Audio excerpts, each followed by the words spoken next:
we're back to find out what's happening in June 2024 to align with the cosmos. We have evolutionary astrologer Gwenyth Luptak here with us again today. Thank you so much for being here, Gwenyth. I can't wait to hear what's going to be happening in June. Always my pleasure to be here, Jennifer. Yeah, June will be an interesting month. I'll just give a quick overview first.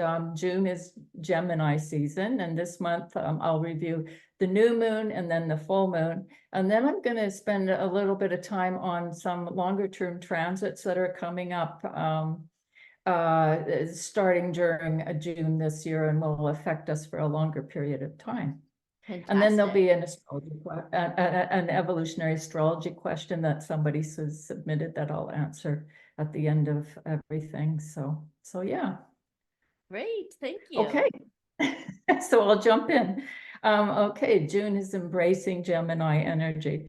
Gemini is an air sign, it's mutable, and it's Mercury ruled. So it's a very changeable energy, very fluid. Air signs are, you know, as you can imagine, moving in the air. It's very fluid kind of energy. Mercury and Gemini rule the thinking processes, communication, and very interested about the environment around Gemini energy. So there'll be emphasis on that kind of stuff this month. In the actual chart, 5 of the 10 planets are in the sign of Gemini, so that just gives you some idea of the emphasis. And productive kinds of activities that work well with this kind of energy, of course, is anything like learning new things, whether it's just informal learning in your environment or something a little more formal like a course or something. And then also these things will change your viewpoints a little bit. And then the sharing of viewpoints is actually an important piece this month. And then I'll get into that a little more in a minute. Just to break it down a bit, Venus is conjunct the new moon. And then both the new moon is the sun and the moon conjunct.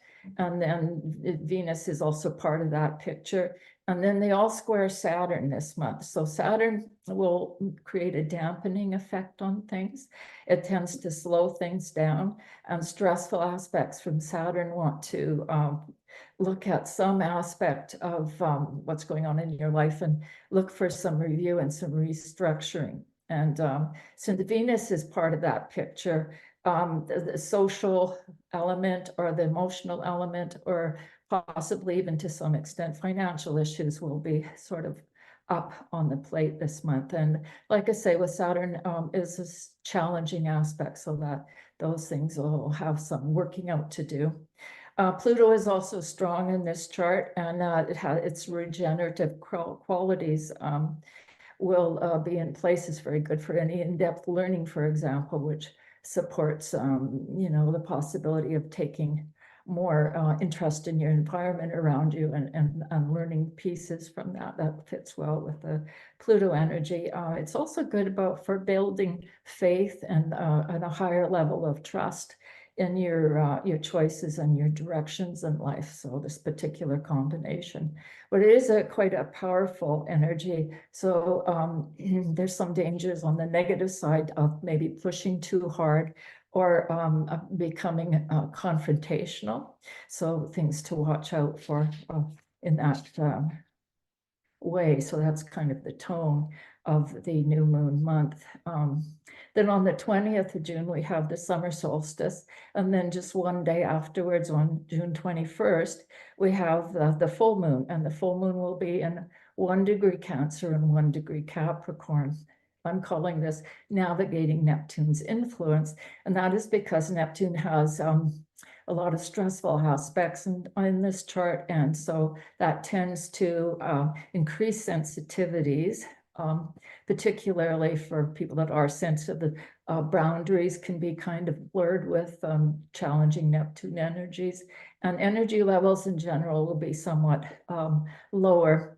And so negative emotions can come back into the picture, and also difficulties as always with Neptune when it's stressful is trying to sort out what's real and what's not real, what's true and what's not true.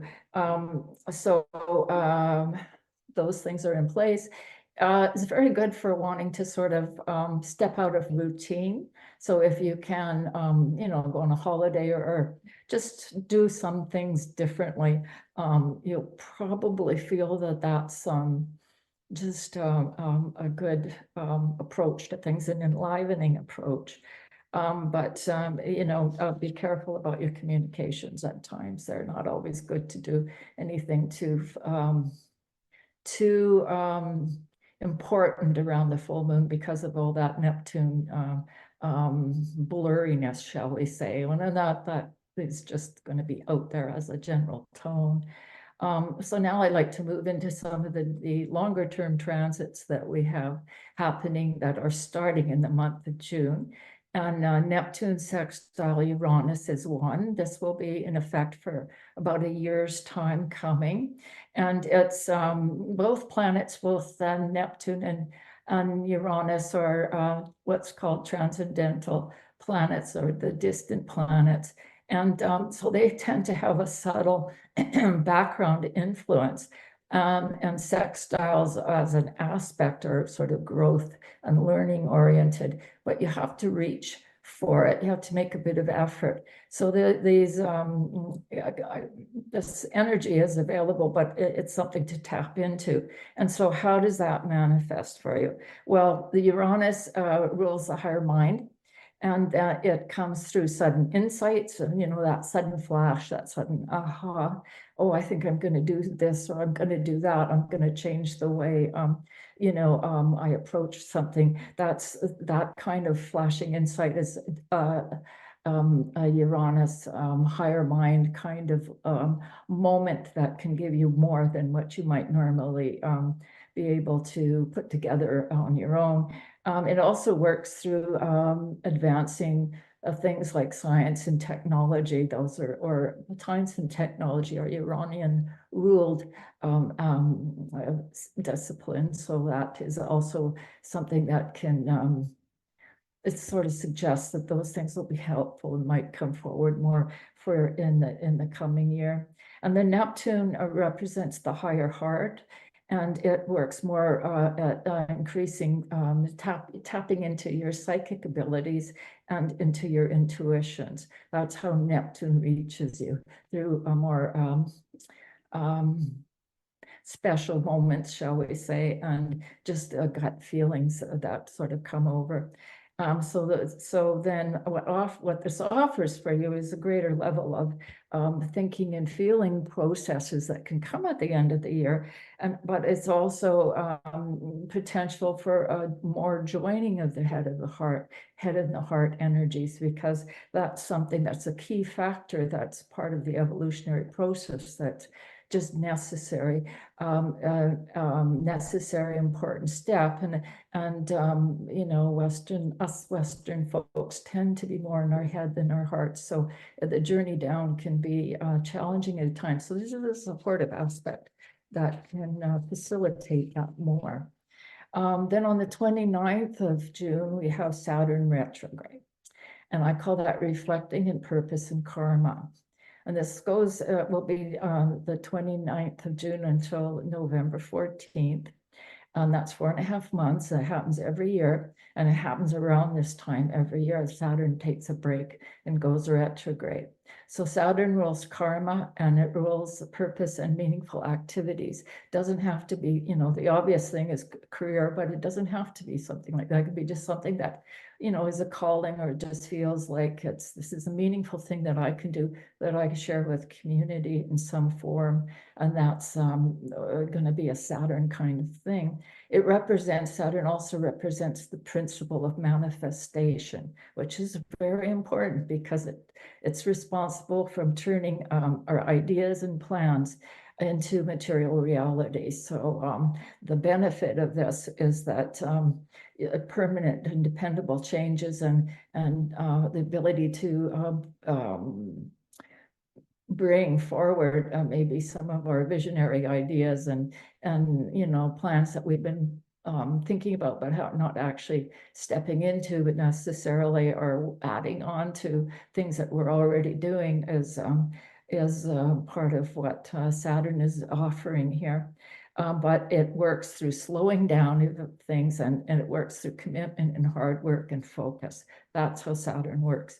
So, and the retrograde energy is always about causing delays and setbacks. And the point of that is to bring up where the gaps are in whatever the projects are that you've been working on, or the meaningful things that you want to continue to see going forward in your life.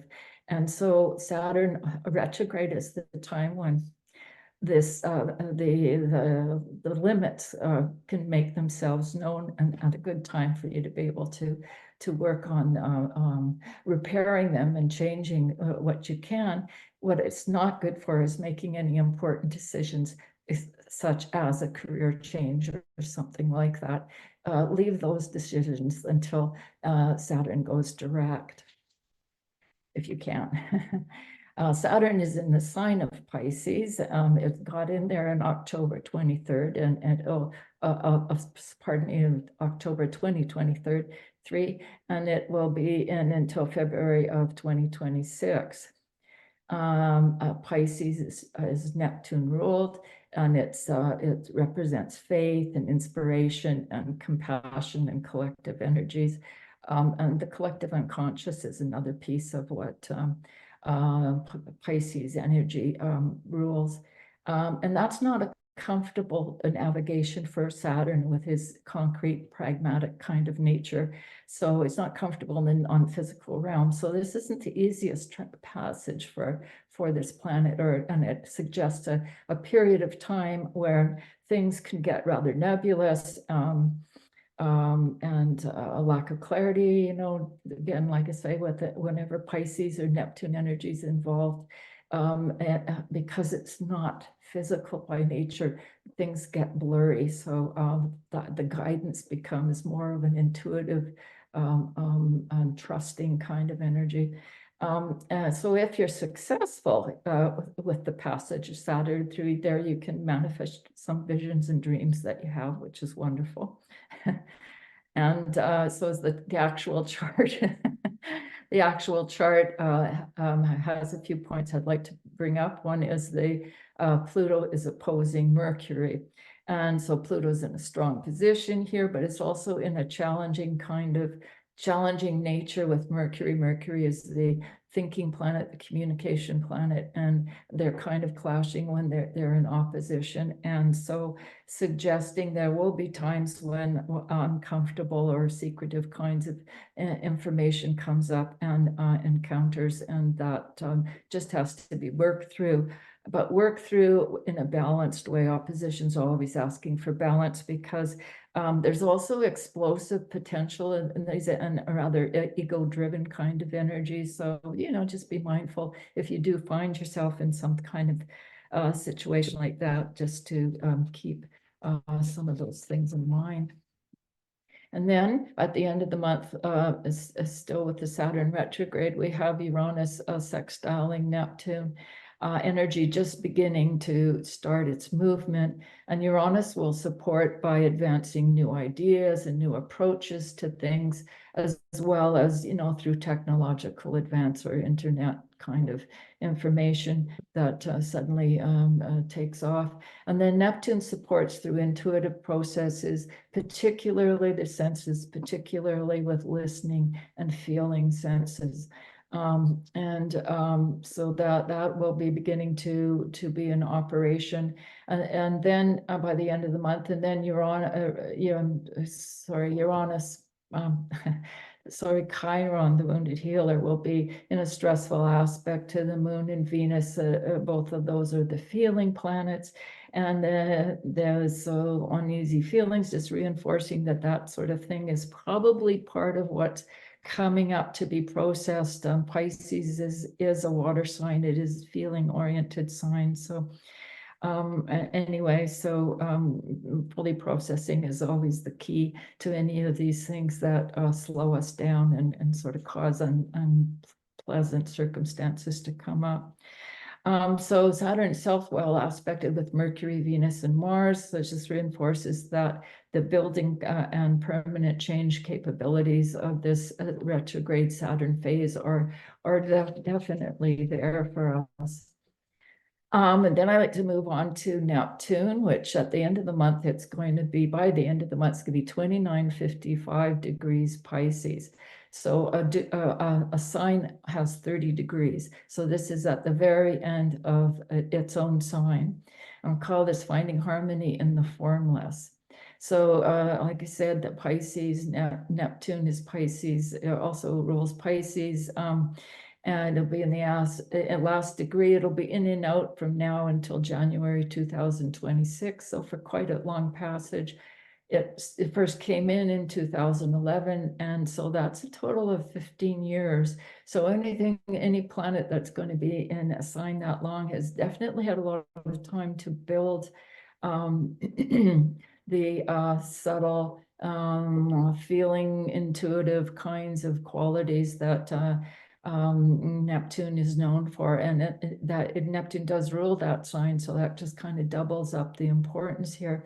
The 29th degree is also known as the anaretic degree. It's an important place because it's a bit like Pluto in that it's transformational in nature and it's crisis oriented, in that you have to, the theory of this is you have to complete the transformation of why that planet was passing through that sign for you and all the experiences you had with it.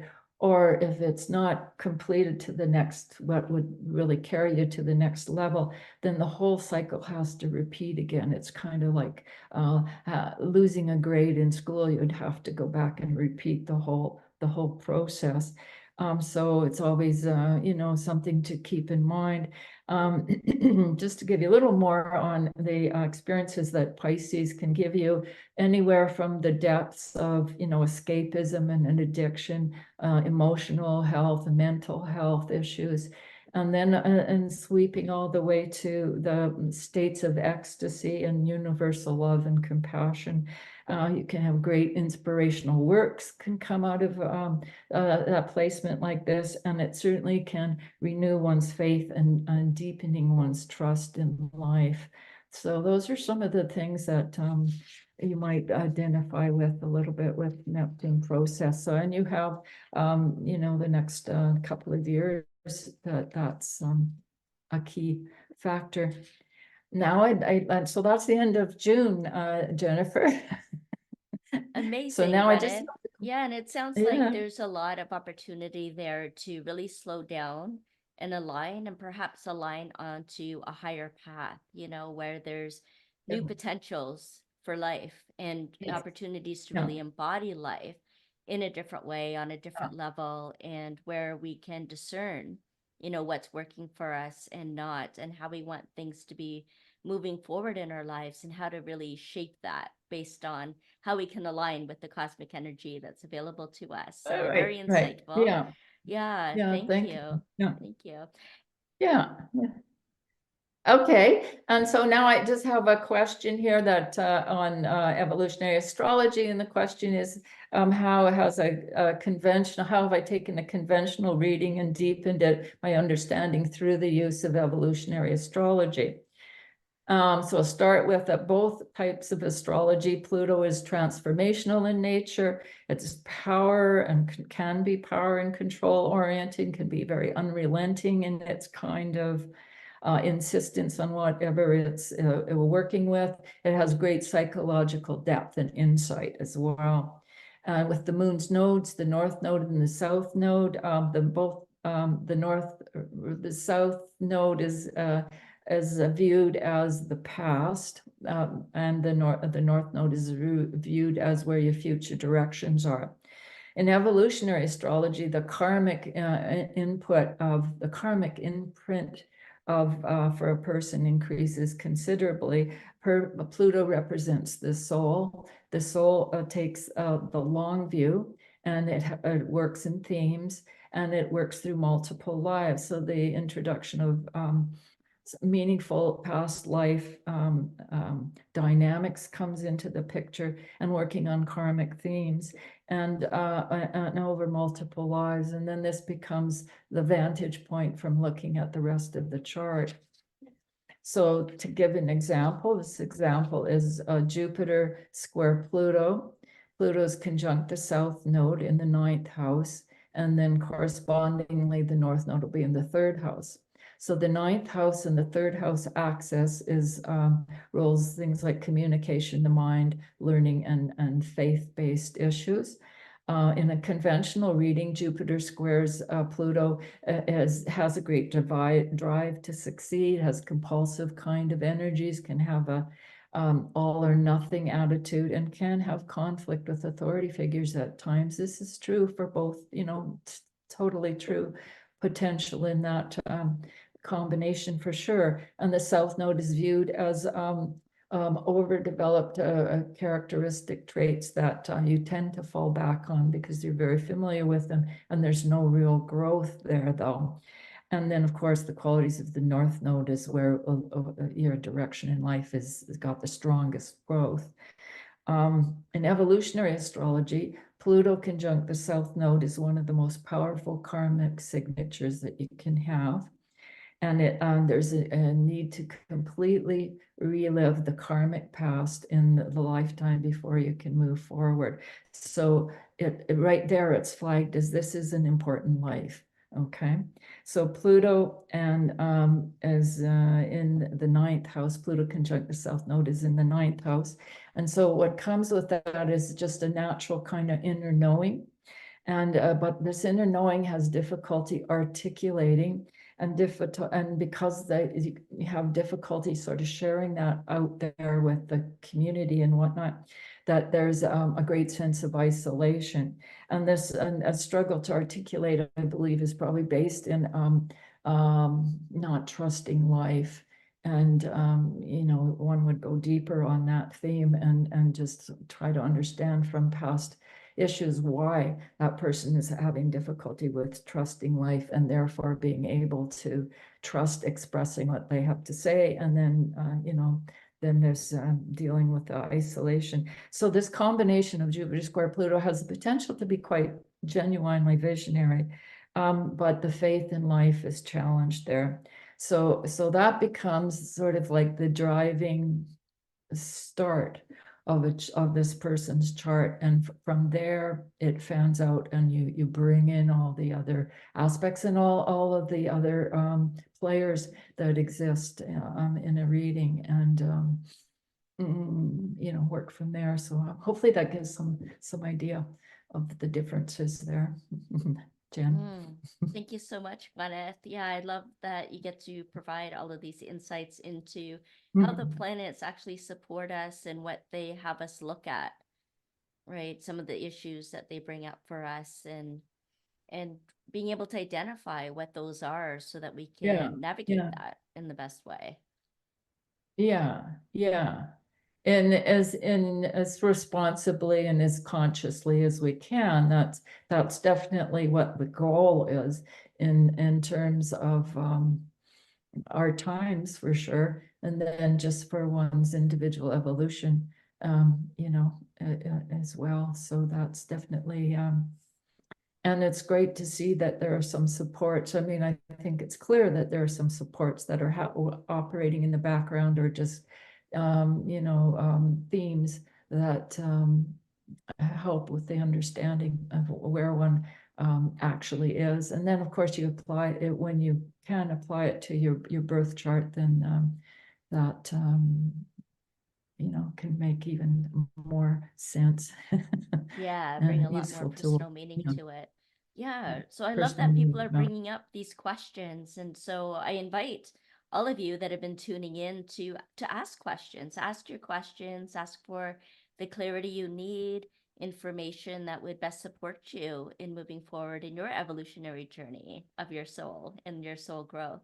So we welcome all of those comments and questions, and be sure to check the links below so that you can access Gwenyth's blog and her newsletter, as well as her website, to do a little more exploring there as well. And of course, all the information about me will be in there too. I'm Jennifer Regular at Lighting the Path, and I am so grateful, Gwenyth, that you're here joining me today to light the path as we align with the cosmos. As it was wonderful to share this with you, Jennifer, and everyone else out there. Yeah. Yes, thank for you so sure. much for everyone that's been tuning in, and join us every month as we delve into the next month's influences and Okay, you got, awareness. We look forward to seeing you next time. Bye for now. okay, yeah, take care.